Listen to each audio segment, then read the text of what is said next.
Assalamualaikum warahmatullahi wabarakatuh. Perkenalkan, nama saya Kusuma Ningrum Mahendra Siwi dengan NIM 6060. Excuse me, Father.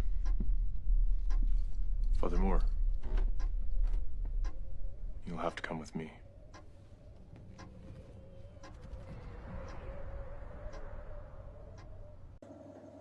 Di sini saya akan menganalisis film Emily Rose di menit ke-5 sampai 10. Adegan penemuan mayat Emily Rose di asrama kampus. Analisis. Pada adegan awal film, Emily ditemukan meninggal dunia di kamarnya. Aparat kepolisian langsung memperlakukan kematian tersebut sebagai kasus objektif yang harus dijelaskan secara medis dan hukum. Tidak ada ruang untuk mempertimbangkan faktor spiritual atau kepercayaan pribadi Emily. Mengapa positivis? Pendekatan positivis melihat realitas sebagai sesuatu yang netral, empiris, dan bisa diukur. Dalam adegan ini, kematian Emily dianggap sebagai peristiwa biologis. Penyebabnya diasumsikan dapat dijelaskan melalui otopsi dan ilmu kedokteran. Tidak ada pengakuan terhadap pengalaman subjektif Emily. Negara dan aparat hukum bertindak berdasarkan asumsi bahwa sains mampu menjelaskan segalanya. Have you seen the postmortem photographs? We'll go to trial. My client wants the public to know the truth. Good. So do I. Di sini saya akan menganalisis film Emily Rose di menit ke-15 sampai dengan 20. Di adegan, jaksa menyusun dakwaan terhadap Pastor Moore. Jaksa menyimpulkan bahwa Pastor Moore lalai secara hukum karena menghentikan perawatan medis Emily dan memilih melakukan eksorsisme. Kesimpulan ini dibangun dari logika sebab akibat. Jika Emily tetap dirawat secara medis, maka ia tidak akan meninggal. Mengapa positivis? Kebenaran ditentukan oleh hubungan kausal. Eksorsisme dianggap tidak rasional dan tidak ilmiah. Agama dilihat sebagai faktor yang mengganggu prosedur medis. Ini mencerminkan positivisme hukum, niat dan iman tidak relevan, yang penting akibat empiris. Perkenalkan, nama saya Siti Hanifah Ulaya Zahra dengan NIM 2402046065. Halo semuanya, perkenalkan nama aku Azara Nafiri Putri, NIM aku 6058. Hai, aku Ainun dengan NIM 6078. Perkenalkan, nama saya Tabinata Syifa dengan NIM 2402046059. Dr. Mueller, what's your position at the University Hospital? I am chairman of the Department of Neurology. And after you heard about the dorm room incident, what were your initial thoughts? At first, I thought perhaps Emily had taken illegal drugs, some type of hallucinogen. But we ran tests and found no trace of drugs in her system. Scene pertama yang mengandung pendekatan positivisme adalah kesaksian Dr. Mueller, di mana Dr. Mueller merupakan psikiater yang pertama memeriksa Emily, bersaksi di pengadilan bahwa gejala seperti kejang parah, suara aneh, halusinasi terhadap benda suci seperti reaksi terbakar oleh air suci, dan perilaku antisosial disebabkan oleh skizofrenia katatonik tipe paranoid. Ia mendukung argumennya dengan bukti empiris, termasuk pengamatan klinis langsung, hasil tes psikologis standar seperti MMPI yang menunjukkan skor tinggi pada skala skizofrenia, riwayat keluarga dengan gangguan mental ringan, serta respon sementara terhadap obat antipsikotik seperti haloperidol yang meredakan gejala selama beberapa minggu sebelum kambuh. Pendekatan ini mencerminkan positivisme karena bergantung pada verifikasi empiris melalui observasi objektif yang dapat diulang, data kuantitatif dari tes standar, dan hasil eksperimen farmakologis yang terukur. Auguste Comte, pendiri positivisme, memandang tahap positivisme sebagai puncak pengetahuan, di mana fenomena dijelaskan hanya melalui hukum alam yang dapat diamati dan diuji. Sementara spekulasi metafisik seperti kerasukan setan dianggap primitif. Mueller mengabaikan narasi subjektif Emily tentang mereka yang mendiami tubuhnya karena tidak dapat diukur secara ilmiah, sehingga ilmu menjadi otoritas netral dan bebas nilai. Dr. Briggs, please state your qualifications for the court. I have advanced degrees in medicine, psychiatry, and neurology from Johns Hopkins, and I have had 3 books and several dozen papers published in the fields of neurology and neuropsychiatry. What was the cause of death as determined by the autopsy? The decedent expired due to a gradual shutdown of her bodily functions. Why did her body shut down? Scene kedua yang mengandung pendekatan positivisme adalah scene kesaksian Dr. Briggs. Dr. Briggs, ahli neurologi, melanjutkan dengan diagnosis epilepsi lobus temporal disertai bukti visual seperti hasil MRI yang mengungkap lesi di lobus temporal kanan Emily serta EEG yang mencatat aktivitas listrik otak abnormal atau spike wave selama kejang.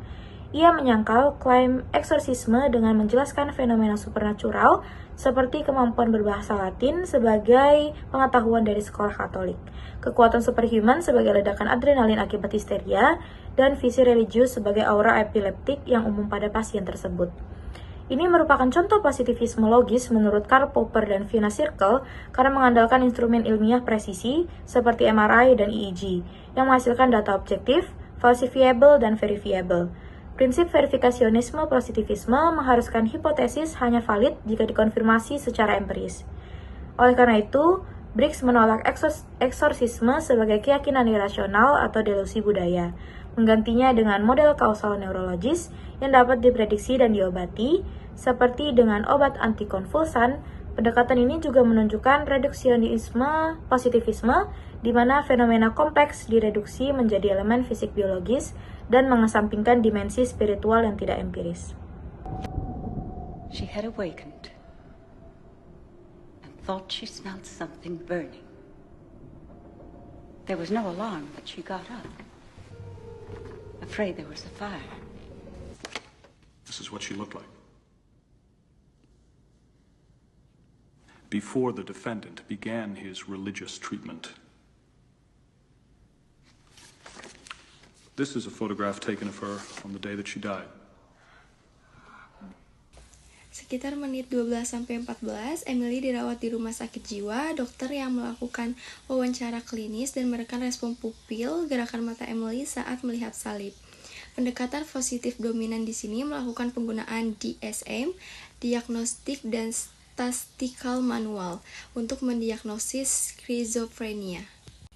Alasan positivis, segala fenomena dijelaskan via kausalitas fisika kimiawi otak, menolak elemen spiritual karena tidak ada testable secara falsiable ala Popper, sehingga rekaman Latin dianggap sebagai glossolalia dari gangguan mental yang bisa direplikasi di lab. Pada menit 14-15, transisi ke pengadilan jaksa menayangkan foto-foto medis Emily para praeksorsisme menekankan penurunan berat badan dan lesi kulit sebagai bukti kelalaian medis. Post-positivis muncul ringan saat saksi ahli mulai ragu, mengakui bahwa bukti empiris tidak menjelaskan kekuatan superhuman. Emily seperti menghancurkan ruangan, membuka celah bahwa paradigma sains punya bias konfirmasi. Ini post-positivis karena mengkritik objektivitas absolut positif, menyeratkan teori sains sebagai konstruksi sosial yang bisa direvisi oleh anomali. Dr. Briggs, please state your qualifications for the court. I have advanced degrees in medicine, psychiatry, and neurology from Johns Hopkins, and I have had 3 books and several dozen papers published in the fields of neurology and neuropsychiatry. What was the cause of death as determined by the autopsy? The decedent expired due to a gradual shutdown of her bodily functions. Why did her body shut down?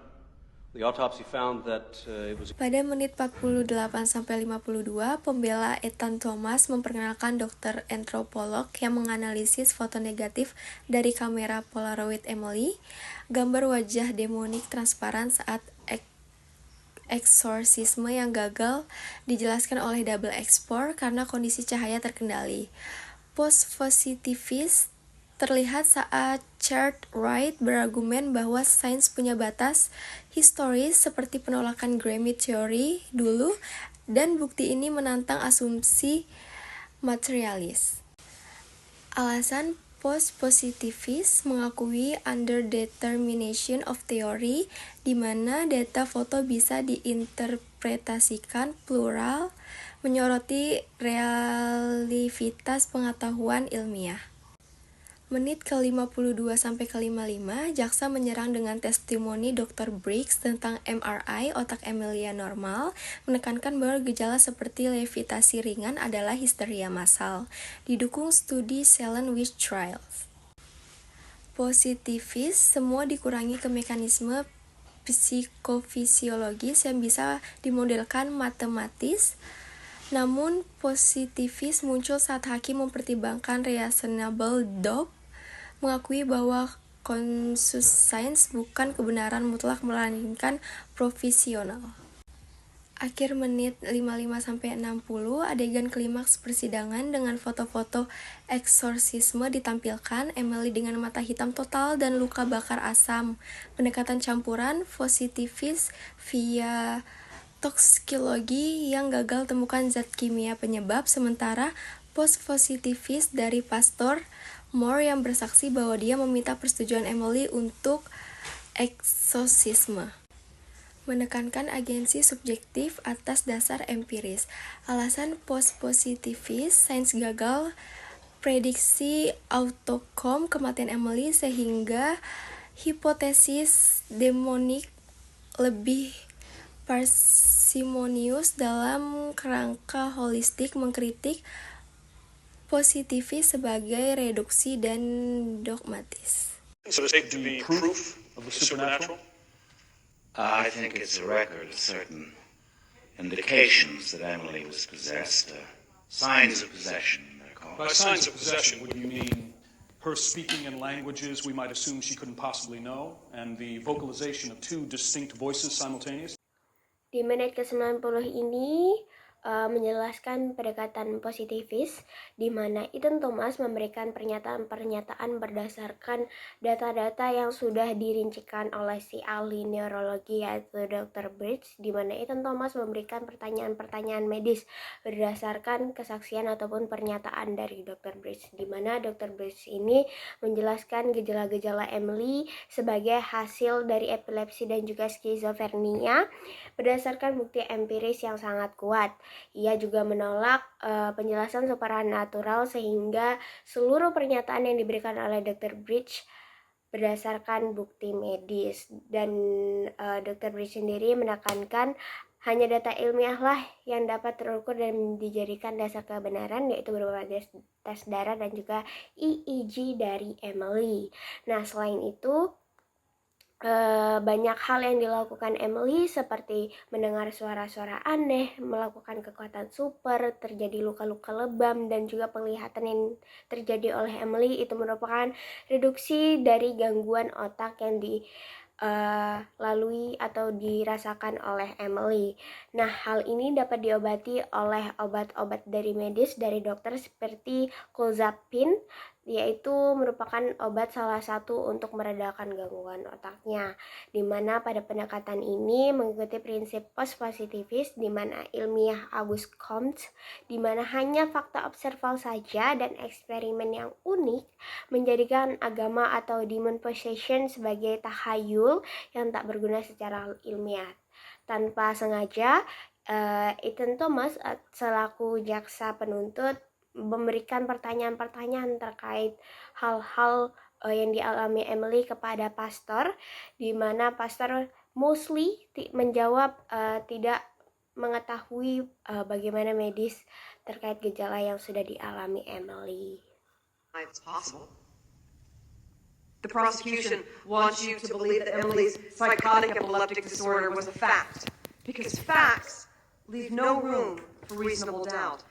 But this trial is not the jury in my job. I sometimes She studied ancient Greek, Hebrew, and Latin? Yes, I think that's right. Father Richard Moore is not studying Aramaic, the language of Christ and his disciples, which, according to the transcripts, we also heard on the correct? She spoke Aramaic on the tape. believe everything that Father But it Moore was believes. Selanjutnya saya akan menjelaskan pada menit ke-100, yaitu pendekatan post-positivisme pada pidato Erin Berner yang memberikan keterbukaannya terhadap kemungkinan di luar penjelasan ilmiah semata yang dikemukakan oleh Dr. Bridge, dan ia juga menantang hakim dan juri yang ada untuk tidak hanya terikat pada bukti empiris yang kuat saja, namun juga mempertimbangkan realitas subjektif dan juga pengalaman pribadi Emily sendiri sebagai bagian dari kebenaran yang lebih luas. Pendekatan ini sangat terlihat pada pidato Erin Berner, bahwa ia juga berargumen bahwa sains tidak selalu bisa menjelaskan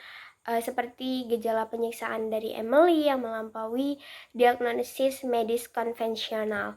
Pendekatan ini juga mengakui batas pengetahuan objektif seorang manusia, ya terutama dari hasil-hasil medis mereka, dan membuka ruang untuk interpretasi ganda di mana keyakinan spiritual dari orang-orang pada saat itu bisa koeksisten dengan bukti rasional tanpa salah satu harus mendominasi.